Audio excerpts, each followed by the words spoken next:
शरीयत और इस्लाम।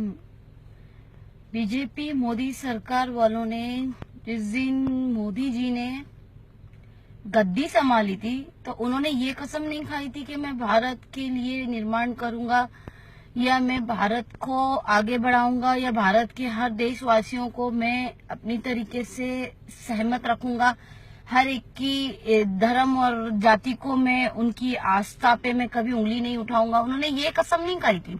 उन्होंने ये कसम खाई थी कि मैं आरएसएस के साथ मिलके, वीएचपी के साथ मिलके, बीजेपी के साथ मिलके एक सरकार बना रहा हूं जिससे कि मैं सबसे पहले भारत को मुस्लिम मुक्त भारत बना दूं। इसका ये सबसे बड़ा सबूत ये है कि उन्होंने लोगों को आतंकवादी बनवा दिया, मुसलमानों को आतंकवादी करार दे दिया। और इसका सबसे बड़ा सबूत ये भी है कि इन्होंने गौरक्षक के नाम पे मुसलमानों को बहुत मारा पीटा और औरतों के रेप कर दिए। इसका सबसे बड़ा सबूत ये आज जाहिर होता है कि पूरे हिंदुस्तान में पूरे मुसलमान झुलझ रहे हैं ये कहते हुए कि हम अपने कानून खुद कुरान के हिसाब से और शरीयत के हिसाब से चलाएंगे। और ये कई हद तक ये 100% ये सही बात है। और मुसलमान कभी आप लोगों के कानून के हिसाब से शरीयत को नीचा गिरता हुआ नहीं देखेगा, चाहे वो कोई भी हो, चाहे वो मैं क्यों ना हूं, चाहे वो कोई भी हो। और इस चीज में कोई भी मौलाना अगर इस चीज में बीजेपी सरकार, मोदी सरकार का साथ देता है तो उसको उसकी भुगतान भरनी पड़ेगी। क्यों? क्योंकि शरीयत कुरान नाजिल हुआ है, ऊपर से आसमान से आया है। ये हिंदू धर्म नहीं जानता। हिंदू धर्म को किस चीज का नॉलेज है? हिंदू धर्म को शरीयत के बारे में क्या पता है? हिंदू धर्म को इस्लाम क्या पता है? ये जो लोग कह रहे हैं कि 3 तलाक 3 तलाक 3 तलाक, मैं कहती हूँ अगर 3 तलाक को आप लोगों में यूनिफॉर्म सिविल कोड में ले जाना है तो 3 तलाक तो होंगे गवर्नमेंट के थ्रू।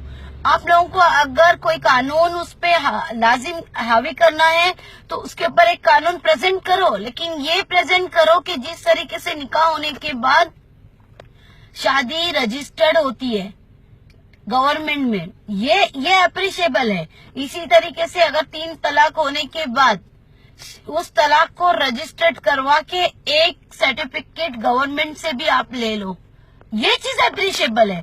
लेकिन 3 तलाक का मामला ये शरीयत है और ये शरीयत और अल्लाह रसूल के मामले में और इस्लाम के मामले में ये बातें कहीं ना कहीं बहुत खट रही है और मुसलमानों को दबाया जा रहा है। मुसलमानों के इस्लाम के साथ खिलवाड़ करने की ये एक बहुत बड़ी साजिश है और ये सबको समझ में आ रहा है, चाहे जो भी हो, क्योंकि हर तरीके से मुसलमान को दबाया जा रहा है। ईद में बकरा नहीं काटो, बीफ नहीं खाओ, गौरक्षक बना के फिराए जा रहे हैं पूरे भारत में। मुसलमान अब बुर्का पहन के, टोपी पहन के बड़े बड़े कॉलेज में और स्कूलों में उनको एडमिशन नहीं मिलेगा। They can't study with this things. तो ये चीजें कहीं ना कहीं एक हद तक मुसलमानों को सताने की एक साजिश है, जो कि साध्वी प्राची ने भी इकरार कर चुकी है कि इस भारत को बीजेपी सरकार ने गांधी मुक्त बना दिया, कांग्रेस मुक्त बना दिया, अब मुसलमान मुक्त बनाने की हमारी ये साजिश पूरी हो।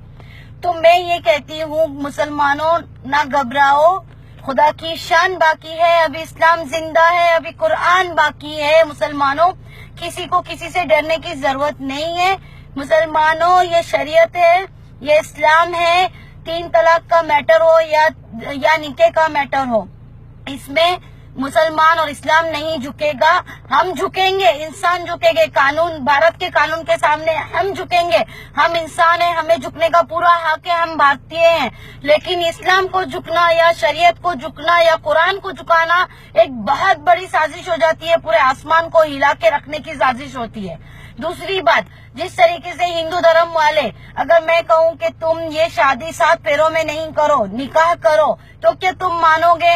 अगर मैं कहूँ कि तुम्हारी मैयत को जनाजा बनाकर कब्र में डालो, इसे शमशान में नहीं जलाओ, तो क्या तुम एग्री करोगे? मैं कहती हूँ क्रिश्चियन वालों, क्रिश्चियन जाति के लोग, आप लोग अपनी चर्च में जाके शादी नहीं करे, किसी मंदिर में जाके 7 फेरे करे, तो क्या ये मुमकिन है? मैं कहती हूँ बाबा साहेब, डॉक्टर बाबा साहेब आम्बेडकर, आपके लोगों की शादी उनकी फोटो के सामने उनको आस्था में रखते हुए शादी होती है। तो मैं कहती हूँ भीम वालों, आप लोग निकाह करोगे मुसलमान की तरह? नहीं करोगे। یہ چیزیں بہت کئی حد تک کے غلط چیزیں ثابت ہو رہی ہے، اور میں سمجھتی ہوں کہ ہمیں اس چیز کا ویرودھ کرنا اس کے لیے پڑ رہا ہے کہ جس طریقے سے نکاح ہے اور ایک شادی 7 پھیروں کا بندھن ہے تو وہ الگ چیز ہو جاتی ہے. یہاں پہ دھرم، اسلام اور ذاتی کو اور کسی کے آستھا کو دبایا جا رہا ہے. اس کے لیے میں اس کے سمجھتی ہوں کہ صرف مسلمان ہی نہیں، ہر ایک قسم کے ذاتی اس کے لیے آرکشن کریں گے، اور میرے خیال سے ہر ایک ہمارا ساتھ دے گا، کیونکہ پنجابیوں، گرو نانک والوں کی شادی الگ ہوتی ہے اور ان کے طلاق بھی الگ ہوتے ہیں. تو جن کا مذہب ہے، جن کی ذاتی ہے، گورنمنٹ کو ان لوگوں کو دبانے کی ضرورت نہیں ہے. میرے خیال سے جو گورنمنٹ کی سازش ہے وہ غلط ہے، اور مودی سرکار آپ بہت غلط وے میں جا رہے ہیں. آپ کو یہ سمجھ میں نہیں آ رہا ہے کہ بھارت میں بے روزگاری حد سے زیادہ بڑھ گئی ہے، مہنگائی حد سے زیادہ بڑھ گئی ہے. اکنامک میں جا کے دیکھیے، پورے ورلڈ میں آپ کے پیسہ ایک دم چھوٹا ہو گیا ہے. جہاں کہ آپ کے پیسے کی ویلیو آسمان چھوتی تھی، وہاں پہ ڈالر میں جا کے دیکھیے آپ کے پیسوں کی ویلیو گر گئی ہے. یہ سب چیزیں دیکھنے کے بجائے آپ لوگ اسلام کو، بھارت کو مسلم ملک بنانے کے چکر میں اپنے ہی بھارت پہ، اپنے ہی پیر پہ کلاڑی مارے جا رہے ہیں. یہ غلط ہے. اور مسلمانوں اور عورتوں میں آپ لوگوں سے یہ کہتی ہوں کہ کوئی کورٹ کا قانون آپ کے ساتھ میں نہیں آئے گا. کیوں؟